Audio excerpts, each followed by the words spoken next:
Hola, bienvenido a la cápsula número 9, llamada Los cambios y continuidades sociales del siglo XIX.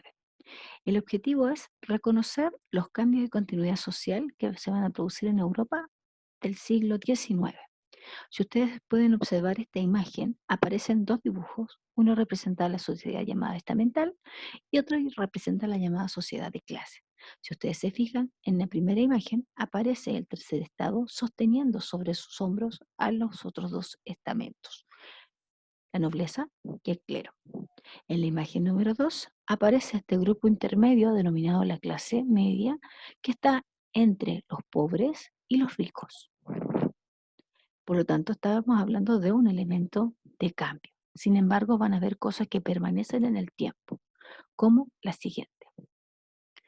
Cuando nosotros hablamos de la sociedad y sus cambios a partir del siglo XIX, estamos hablando que desde el comienzo del siglo XVIII se va a iniciar un proceso de transformación social que se caracteriza por el paso de una sociedad tremendamente rígida a una sociedad que tiene movilidad. Estas serían la sociedad estamental y la sociedad de clases. La primera de ellas, la sociedad estamental, durante el siglo XVIII, se caracteriza por estar ordenada según estados o estamentos, que son grupos cerrados a los cuales se accede a partir del nacimiento. Por ende, una persona que nace dentro de un grupo va a morir en ese grupo. Las diferencias entre las distintas personas de este tipo de sociedad tienen relación directa con el nacimiento y la herencia, y al ser un orden establecido por Dios, no puede ser cuestionado ni modificado. Por esa razón, existe una desigualdad legal donde existían grupos privilegiados y grupos no privilegiados, y y este poder evitaba que socialmente pudieran desplazarse de uno a otro estamento. Los principales grupos sociales serían la nobleza, dedicada al ejército, dedicada a la lucha, el clero, que tiene relación con la religión, se dedican principalmente a rezar, y los campesinos, que se dedican a trabajar. El cambio va a ocurrir a partir de la llamada revolución industrial, donde vamos a entrar a una sociedad de clases, donde lo que determina a qué sector perteneces es el dinero que tú tengas. Una característica esencial de esta sociedad de clases dice relación con la igualdad de todos los individuos ante la ley. Por ende, no existen privilegiados y no privilegiados. Sin embargo, a pesar de esta igualdad ante la ley, existen diferencias sociales entre ellos. Las diferencias se van a estar dadas por la riqueza y la propiedad de cada uno de sus miembros. A diferencia del estamento, en el caso de la sociedad de clases, pueden existir movilidad social. Tú puedes pasar de un grupo a otro dependiendo la cantidad de recursos que tengas. La igualdad de derechos ante la ley existe en estos grupos, por lo tanto se van a acabar los sectores privilegiados y va a permitir la movilidad. Los principales grupos de este tipo de sociedad serían la burguesía y el proletariado. Sin embargo, existen otros grupos sociales. Los efectos de esto, o por qué se lleva a cabo este cambio en la sociedad, tienen relación directa con las dos revoluciones que van a ocurrir en Europa durante el siglo XIX. La primera de ellas, la Revolución Francesa, que va a poner fin a la servidumbre y va a generar una modificación en la legalidad al establecer la igualdad jurídica. Es decir, todas las personas somos iguales a través de la llamada Declaración de los Derechos del Hombre y del Ciudadano.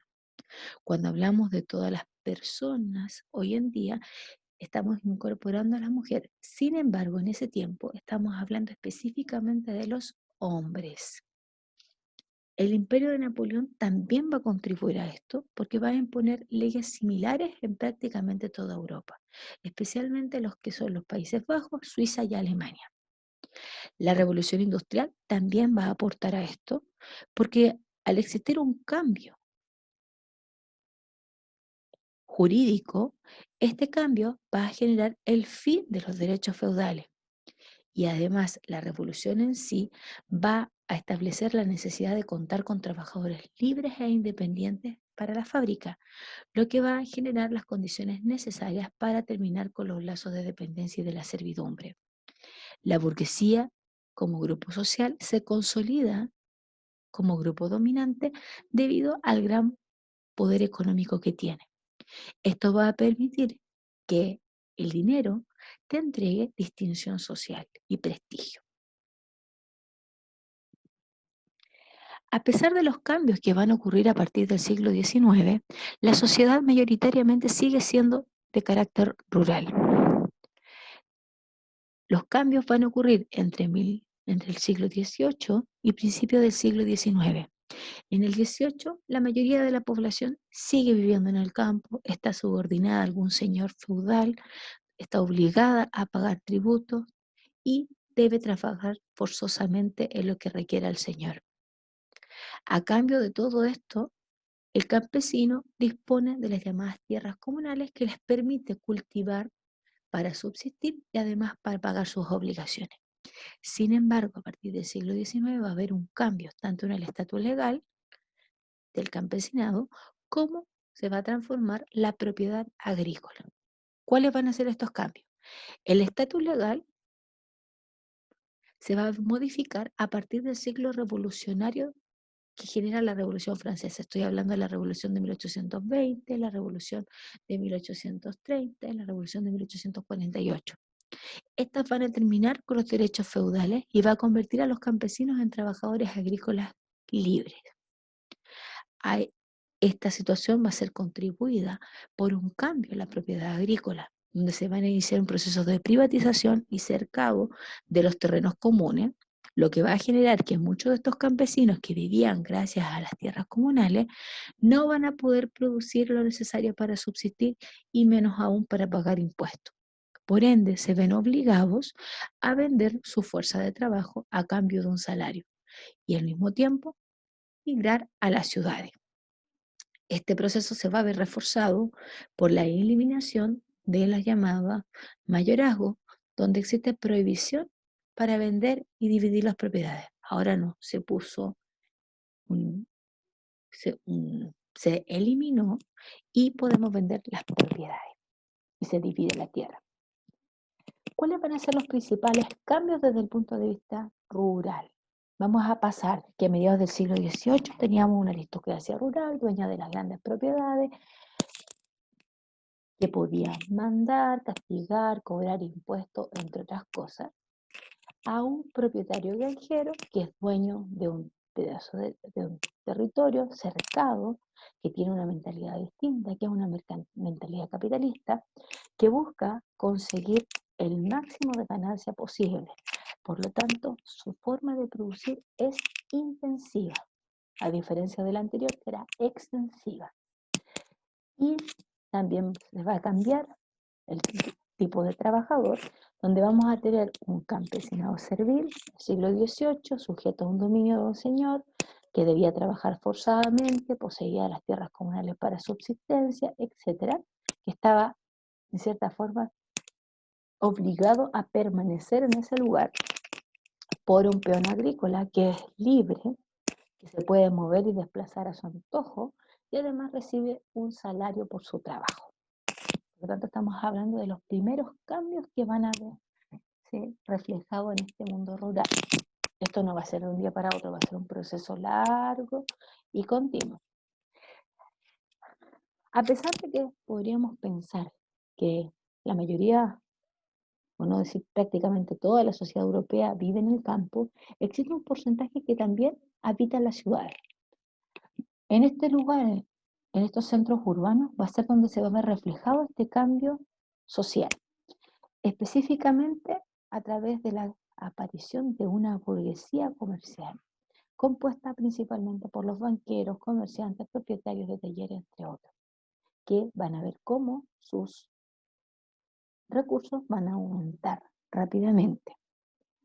Si tuviéramos que dividir a esta burguesía en dos grupos, podríamos decir que existe la burguesía industrial, dueña de las fábricas, de los medios de producción, de las materias primas, de las máquinas, y la burguesía financiera, que es la dueña del capital, que invierte en la bolsa, que presta plata, que compra y vende acciones, que tiene relación directa con la actividad bancaria.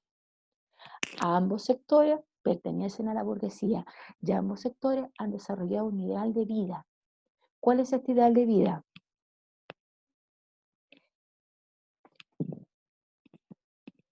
Este tiene relación directa con el éxito económico que obtiene la persona. Se parte de la base que el esfuerzo personal y la destreza que tú tienes en los negocios es lo que te permite tener éxito o no económico. Y eso implica que el mérito va a ser mucho más importante que el origen o el parentesco. También se van a desarrollar distintas formas de sociabilidad. Por ejemplo, los varones podían disfrutar de la vida pública, podían asistir al teatro, a los espectáculos deportivos, se pueden reunir en clubes, en cafés, donde pueden discutir de la política, donde pueden jugar juegos de mesa, entre otras cosas. En cambio, se determinan roles de género. ¿Qué implica esto? Para los burgueses varones existe igualdad social y jurídica. Para los burgueses mujeres no existe esto. La mujer queda relegada a lo que es el ámbito doméstico y familiar.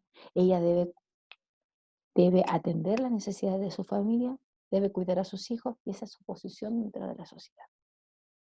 En cambio, el hombre puede hacer una vida más bien fuera del hogar. El segundo grupo vendría siendo el proletariado, que básicamente es una clase social que nace producto de la industrialización. Este grupo tiene como único medio de subsistencia la venta de su trabajo. No nace de forma espontánea, sino que son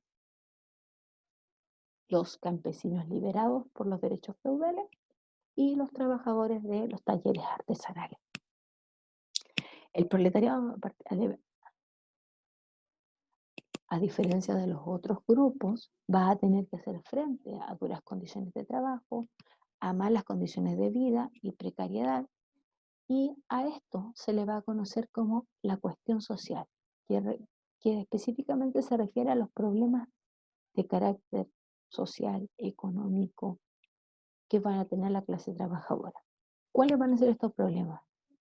El hacinamiento, la falta de higiene, la carencia de servicios básicos, entre otras cosas. Después tenemos la clase media, que está compuesta por comerciantes y pequeños propietarios de negocios, artesanos y empleados públicos, y profesionales cuyo trabajo no depende de la fuerza, sino que de un trabajo intelectual. Este es un sector que está forjándose, que tiene los estudios, pero no tiene los recursos.